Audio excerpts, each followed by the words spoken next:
Bom dia, começando mais um Morning Call da Blackbird, hoje dia 30 de março.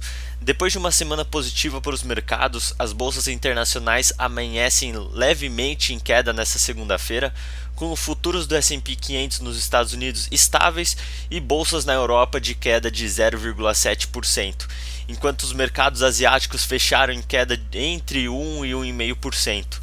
Os investidores estão começando a semana digerindo o fato de que a maior economia do mundo vai permanecer paralisada por mais tempo, depois que o Trump ouviu os conselhos dos médicos do governo que reabrir os Estados Unidos em 2 semanas correria o risco de mais mortes à medida que o coronavírus acelera. O presidente disse em entrevista coletiva que as diretrizes de distanciamento social permanecerão até pelo menos 30 de abril. Por outro lado, Trump assinou o pacote de alívio econômico de 2,2 trilhões de dólares e sua popularidade segue nos níveis mais altos desde que assumiu o cargo. Os congressistas americanos já discutem a quarta fase de estímulos econômicos para a crise, que poderá incluir mais cheques para as famílias, entre outras medidas dependendo do tempo de quarentena. Além disso, a China cortou a taxa de empréstimo bancário de 2,4% para 2,2%, injetando mais de 7 bilhões de dólares no sistema bancário.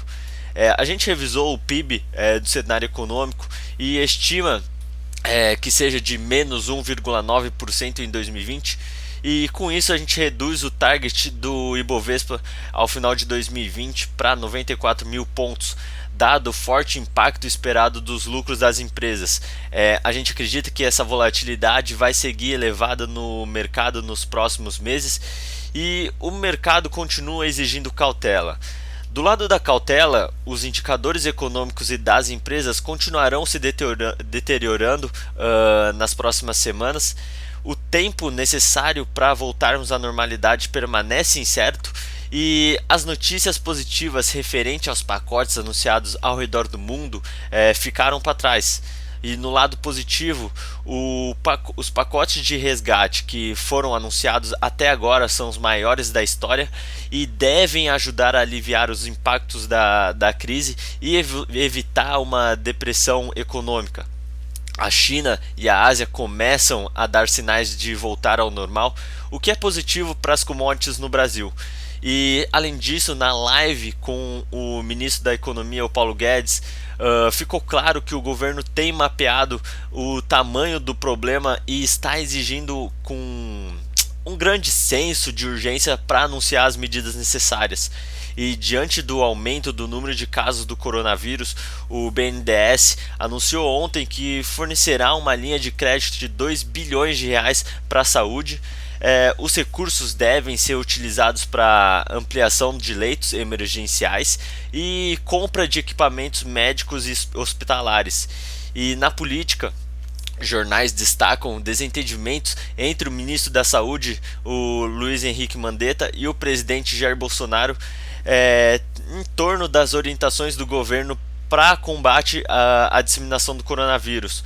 No domingo, o presidente decidiu dobrar a aposta na sua linha de ação, que destoa da linha do ministério, e visitou comércios em Brasília. Ele disse que estuda a edição de um decreto que permite voltar as pessoas ao trabalho.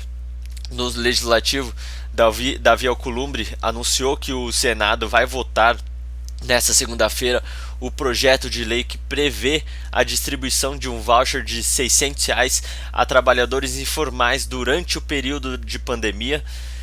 Se não houver alteração no texto, já aprovado pela Câmara, ele segue para a sanção do presidente Jair Bolsonaro. E a semana ainda tem a expectativa pela publicação do plano do governo para auxílio a empresas e trabalhadores formais, além de discussões no Congresso sobre a PEC que cria um orçamento de guerra para o período de crise e sobre outra PEC que permite ao Banco Central a compra direta de ativos públicos e privados no período de calamidade. Bom, vamos ficando por aqui, muito obrigado, bom dia.